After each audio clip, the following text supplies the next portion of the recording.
Heddiw rydw i am mynd ar taith rhedeg i llefydd dwi'n mynd bob dydd a dwi'n meddwl am ei enwau.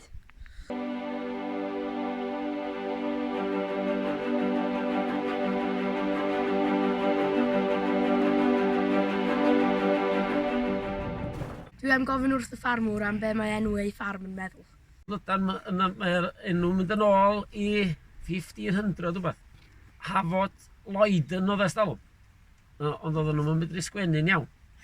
Oedden nhw'n sgwennu yn Saesneg a oedden nhw'n medru darllen. Mae o'n mynd yn ôl, mae'r tŷ'n detu yn ôl i 15 o beth, yr hen dŷ. So mae'n ffarm Hafod Lydan nes canol flynyddoedd. Enw'r tŷ yma yw Hafod Uchaf, a Hafod yw rhywle mae pobl yn cadw eu defaid yn y haf ar ôl cadw eu defaid yn y hendre yn y gaeaf. Dyma tystiolaeth fod Hafod Uchaf wedi bod yma am amser maith.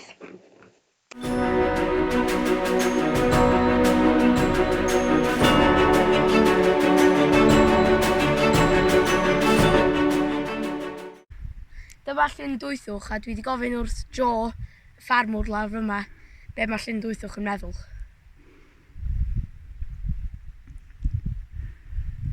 Yn ôl, maen nhw'n dweud bod na foch gwyllt nes blynyddoedd yn ôl.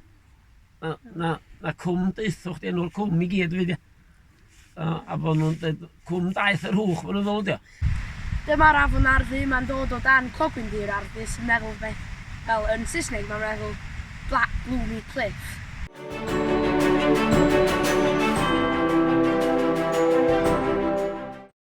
Dyma cerrig ola Capel Hebron.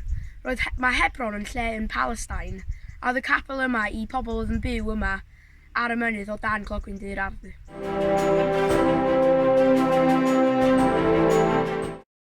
Dyma Helfa Fawr, mae'n dod o Hel y Defaid, a dyma lle oedd pobl yn Hel y Defaid at. Pobl weithiau newid enwau Cymraeg i Saesneg, ond lwcus fema mae pobl rwan yn galw fo yn Crashbad Lodges at Helfa Fawr.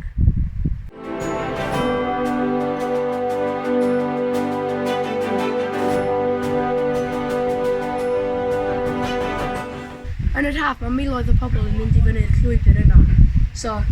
A mae llawer o'n nhw'n mynd i Caffi Steffan neu Caffi Ceinant, a dyna lle da ni am mynd. Pen Ceinant ydy pen, Yeah. Ceinant ydy goch yn Saesneg. So fama ydy pen ychar goch. A mae'r bwthyn yma wedi cael ei adeiladu yn 1780 i 1790. A Foresters Cottage oedd o. Dim Quarryman's Cottage fydda lot o llefydd o gwmpas fama. A William Gruffydd yn byw yma.